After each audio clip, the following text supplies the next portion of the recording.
Bom, outra forma de ambliopia que a gente pode existir é a ambliopia anisometrópica. Essa é uma palavra bastante difícil, talvez ninguém tenha escutado até hoje, mas a anisometropia é uma coisa muito simples. Nesse caso, quando um olho enxerga bem e o outro enxerga muito mal. Então ela vai ter um grau bastante forte de um olho e um grau um pouco mais baixo no outro, que dá para entender bem com esse slide que a gente tem aqui na frente. Então aqui, nesse olho direito, a pessoa enxerga bem, e no olho esquerdo ela tem um problema que ela não consegue enxergar bem. Isso vai levar a uma dificuldade na junção dessas duas imagens, porque o nosso olho, ele é responsável, cada olho é responsável por interpretar a metade do que a gente está vendo. Então vocês que estão me vendo agora, com um olho vocês estão me vendo a metade, com o outro olho estão vendo a minha outra metade. Se vocês tivessem um problema igual esse aqui, o cérebro não consegue juntar essas duas metades dessa imagem, porque como vocês podem ver, o tamanho das duas é um pouco diferente, o foco é bastante diferente, até mesmo a cor é diferente de uma imagem para outra. Então, não tem como encaixar essas duas imagens e formar ela normalmente, levando como a gente falou anteriormente, a uma experiência errada, uma baixa estimulação, porque o cérebro ele é preparado para economizar energia. Então ele não vai ficar gastando energia com esse olho que não enxerga bem. Ele vai acabar enviando os nutrientes e prestando mais atenção no olho que enxerga melhor. E esse aqui, o cérebro vai abandonando gradativamente até que realmente a pessoa não tenha mais a visão propriamente dita nesse olho esquerdo, né? Causando a ambliopia. Outro exemplo de ambliopia é a ambliopia estrábica. A ambliopia estrábica é quando o olho está torto. Um exemplo de ambliopia estrábica é quando, digamos, um olho está olhando reto, a imagem correta, e o outro está desviado e o paciente começa a ver duplo, começa a dar confusão e acabar formando uma imagem irregular. Temos exemplos aqui. Aqui tem um exemplo de um olho normal, né? O paciente está, como eu tinha acabado de explicar, está olhando corretamente a imagem e o outro está desviado, formando outra imagem. Então o que acontece? Essa imagem é irregular para o cérebro. E o mesmo exemplo do exemplo anterior, com o tempo o cérebro vai eliminando esse olho, por causa dessa imagem irregular. Tem um exemplo que o olho está desviado para dentro, aqui o outro que o olho está desviado para cima e aqui para fora. Sinais e sintomas. O sinal principal da ambliopia, como a gente já citou anteriormente, é a baixa na acuidade visual. Então, ele não está enxergando 100%, e como a gente falou, está representado aqui em cima da linha vermelha, que a pessoa tem que enxergar 6 metros com um olho só. A primeira coisa é que ele já não vai estar enxergando o 100%.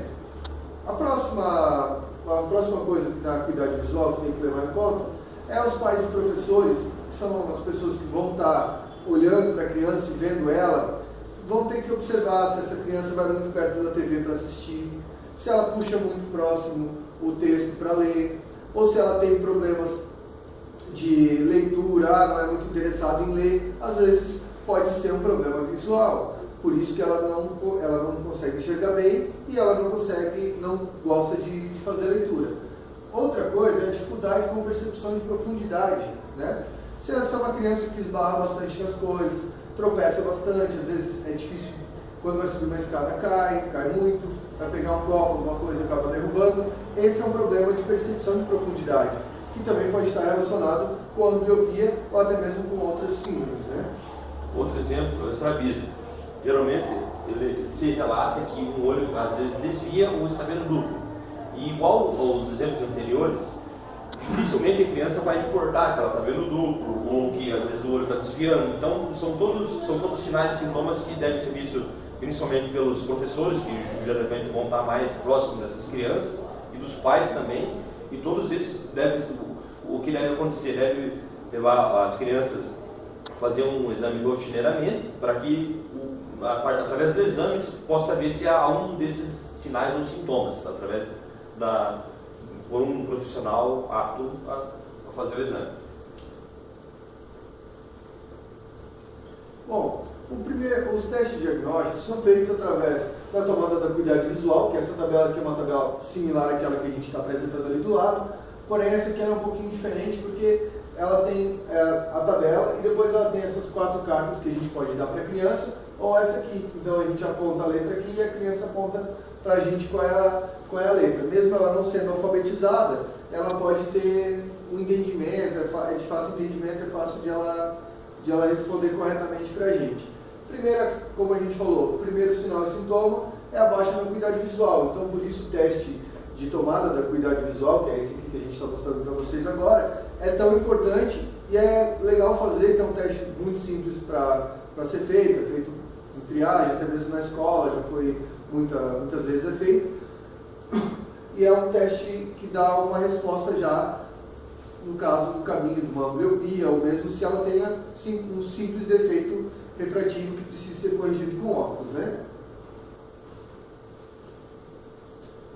O próximo teste é o cover test, né? Que ele é feito através do exemplo que a gente tem aqui. O próximo teste também é o fly test.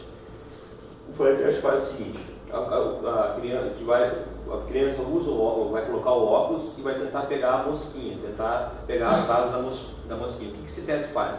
Ele avalia a profundidade, como a ambbliopia gera um problema na profundidade e na percepção de profundidade, então vai ser feito esse teste para ver se ele tem noção de profundidade, visão 3D, né?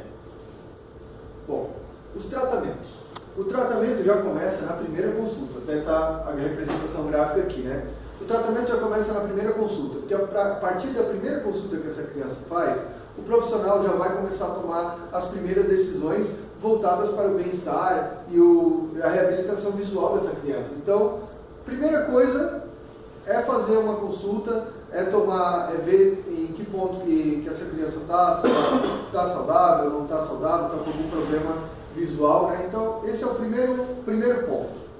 Depois, vai para a utilização dos óculos, né? Que é muito importante que se use o óculos exatamente como foi prescrito pelo profissional que receitou, a quantidade de tempo, se é para usar o dia inteiro, só quando vai ler, enfim, fazer exatamente como foi prescrito e como foi conversado na hora do exame de vista, né? Outra forma de tratamento é a oclusão. A oclusão deve ser feita por um profissional apto, porque a oclusão não se deve fazer o dia todo, ou geralmente o profissional vai passar algumas horas do dia fazer oclusão, ou na hora que está fazendo os tratamentos, as terapias em casa, ou até na clínica, né? Então é um tratamento que não se deve fazer por conta própria em casa. Um exemplo é no estrabismo, que vai ser usado bastante a oclusão. E o importante é que também se siga exatamente como foi prescrito pelo profissional que fez o encaminhamento, se foi o optometrista ou se foi o oftalmologista, mas de qualquer forma tem que ser feito exatamente como foi prescrito, porque só assim vai ter o resultado que o profissional imaginou que teria, né? Outro tratamento são as terapias visuais, que aqui a menininha está lendo aqui com essa tabelinha verde e vermelho. Então, são terapias que são feitas no consultório e também em casa. São terapias que demoram algum tempo, mas que geram uma significativa melhora nas condições visuais desse paciente, no caso dessa criança. Aqui a gente tem algumas representações de algumas terapias e algumas tomadas de acuidade visual, como aqui, né? Para crianças bem pequenas e tal, que são coisas bem lúdicas, mas que fazem algum efeito que a gente consegue medir a quantidade de visão que essa criança tem.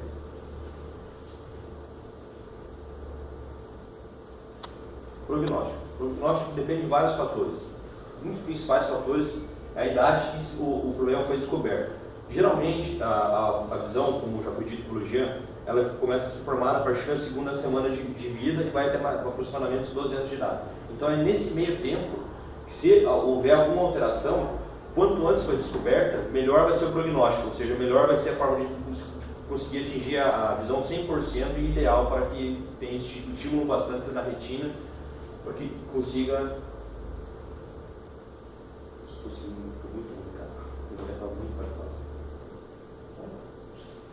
O cumprimento do tratamento, como já disse, tem que se levar a sério, tem que ser certinho. Os pais têm que ficar em cima, cobrar bastante seu filho, se vai precisar usar o óculos, vai precisar usar o tampão, usar o tempo necessário, tudo que o profissional da área vai indicar e vai fazer.